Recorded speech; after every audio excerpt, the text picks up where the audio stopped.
Gente, tenham todos a paz de Cristo sobre vocês. Nesta ocasião, nós queremos utilizar das Sagradas Escrituras para esclarecer alguns assuntos que muitas vezes é ensinado, mas não esclarecidos.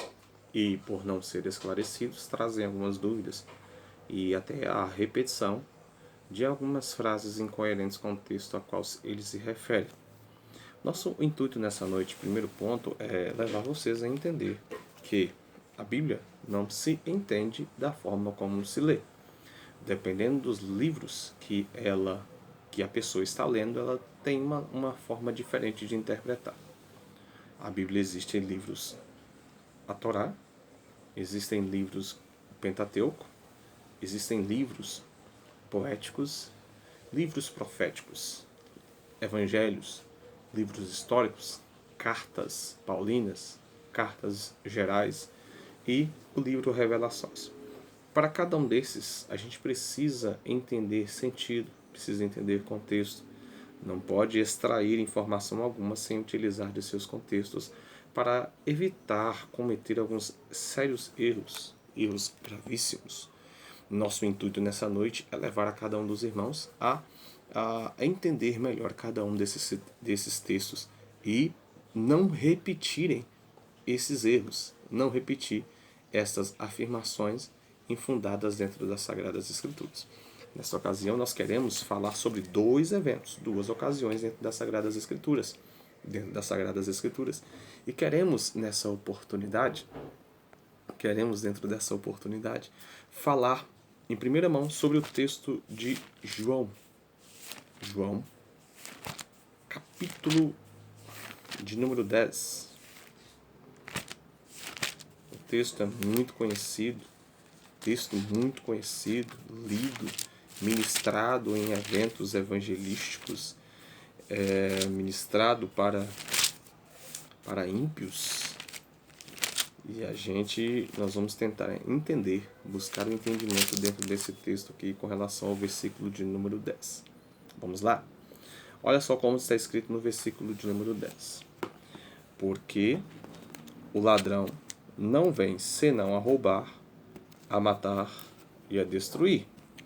Eu vim para que tenham vida e a tenham com abundância. Olha só o texto. Que o ladrão não vem senão para roubar, matar e destruir. Eu vim para que tenham vida e vida com abundância. Eu só quero fazer uso de uma nova tradução, só para a gente entender melhor o texto. O texto vai dizer em outra versão: o ladrão só vem para roubar, matar, destruir. Eu vim para que tenham vida e a tenham em abundância. Só muda um pouco na parte introdutória do versículo. Mas o que eu quero dizer? O que eu quero dizer aí, lendo esse texto, e que muitas pessoas dizem algumas coisas que estão fora de contexto, não existe dentro do texto. Vamos lá. A primeira coisa que eu quero dizer é que quando Jesus estava ensinando, ele estava pregando, ele estava falando sobre líderes religiosos. Os líderes que o antecederam durante o tempo em que a profecia ainda não estava em seu cumprimento. Então, quando Jesus fala deste ladrão, ele está falando não é do inimigo das nossas almas, não é do inimigo que todos nós sabemos que é o diabo, Satanás, nosso adversário, aquele que se levanta contra nós, aquele que se levantou contra Cristo. Jesus não está se referindo a ele aqui nesse texto, dizendo que o diabo é que vem para roubar, matar e destruir. Em muitas ocasiões ouvimos muitas pessoas dizer que o diabo vem para matar e roubar. Não é isso. Jesus não está falando sobre ele. Jesus está falando sobre os líderes religiosos. Eles é que eram ladrões. Salteadores. Olha só, Jesus vai dizer da seguinte forma, na verdade, no início do capítulo 10, Na verdade, vos digo que aquele que não entra pela porta no curral das ovelhas, mas sobe por outra parte, é ladrão e salteador. É ladrão e salteador. Então, para ser alguém de respeito dentro do curral, entre as ovelhas, tem que passar pela porta. Tem que passar pela porta. Quem entra pela porta, a porta nós sabemos muito bem que é Jesus. A porta é Jesus. Nós sabemos muito bem. Então, quem não passa pela porta, que é Jesus, é ladrão, é salteador. Suas intenções não são boas. São ruins suas intenções. Aí, o versículo 12 diz: aquele, porém, que entra pela porta é o pastor das ovelhas. É o pastor. Jesus, além de ser a porta, também é o pastor das ovelhas. O versículo 3, a este o porteiro abre, e as ovelhas ouvem a sua voz e chamam pelo nome as suas ovelhas, e atrás para fora. Mas, versículo 5, mas de modo nenhum seguirão o estranho, antes fugirão dele, porque não conhecem a voz dos estranhos. Jesus lhe disse essa parábola, mas eles não entenderam o que era que ele lhes dizia.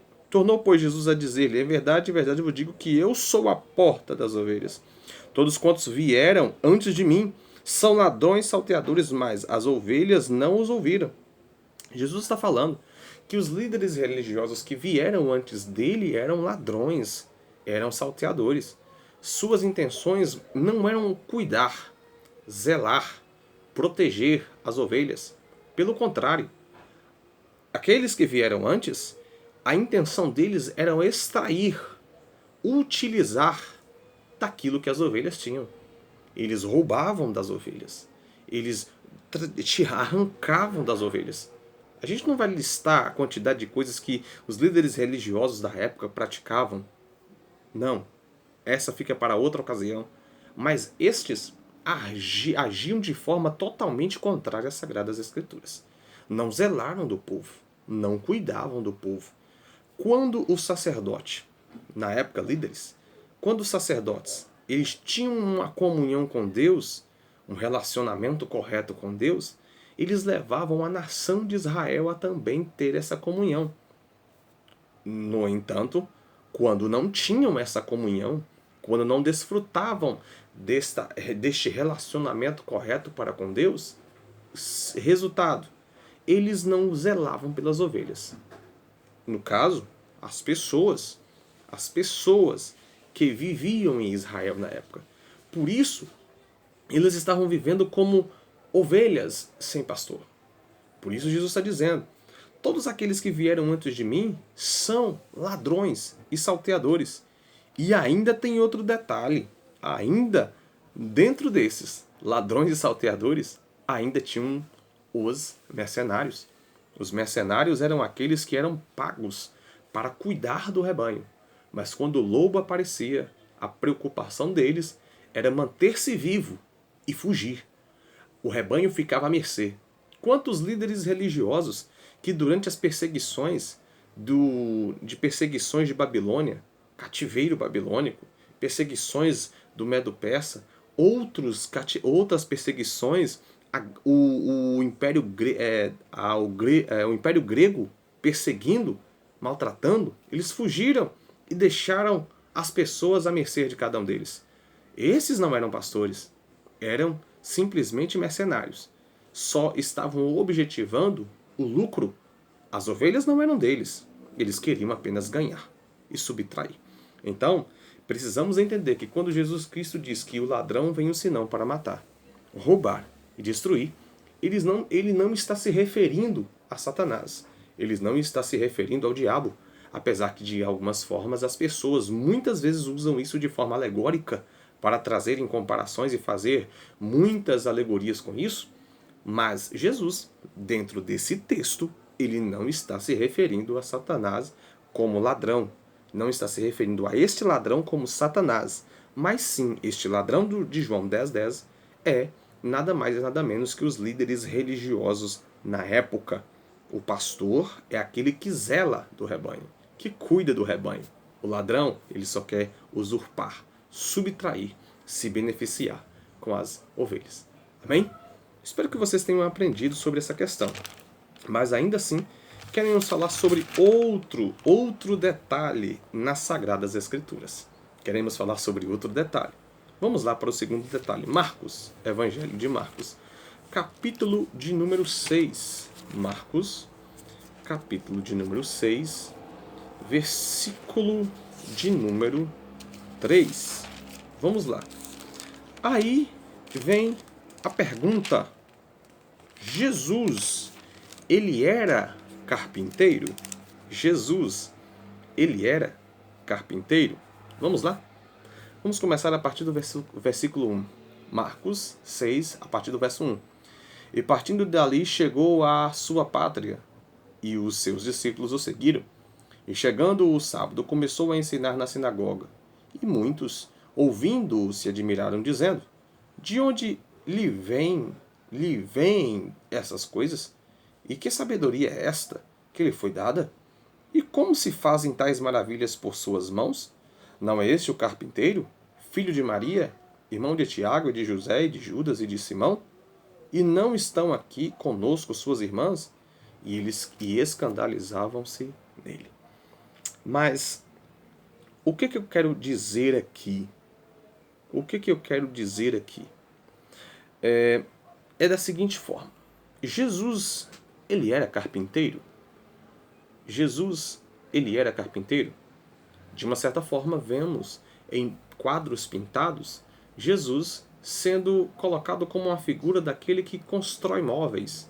Jesus como figura daquele que constrói bancos, mesas, cadeiras e outros móveis domésticos de madeira. Vemos isso em muitos quadros, vemos isso em muitos filmes, vemos isso. Mas a gente precisa entender que a palavra grega para carpinteiro era tecton. A palavra grega para carpinteiro era tecton. Tecton fala sobre construtor, que poderia ser uma referência a qualquer profissão relacionada à construção de casas. A construção de casas. De onde vem a palavra arquitecton, também, que significa construtor original. Então vamos embora lá. Só repetindo a informação. A palavra grega para carpinteiro era tecton, que significa construtor. Essa é uma referência a qualquer profissão relacionada à construção de casas, de onde vem a palavra arquiteton, no grego, que significa construtor principal. Então, vamos lá. Jesus, ele não trabalhava construindo móveis. Jesus, ele trabalhava construindo casas de madeira. Casas. Porque a palavra grega para carpintaria, ou carpinteiro, melhor dizendo, é tecton, construtor, que é diferente. Jesus trabalhava com construção de casas e não construção de móveis. Precisamos entender isso. O marceneiro, ele trabalha construindo móveis. O carpinteiro não. O marceneiro trabalha construindo móveis. Trabalhava com madeira, sim, mas para construir casas. Irmãos, que fique isso bem claro para cada um de vocês. Amém? Espero que vocês tenham entendido. Deixe o seu like, comente.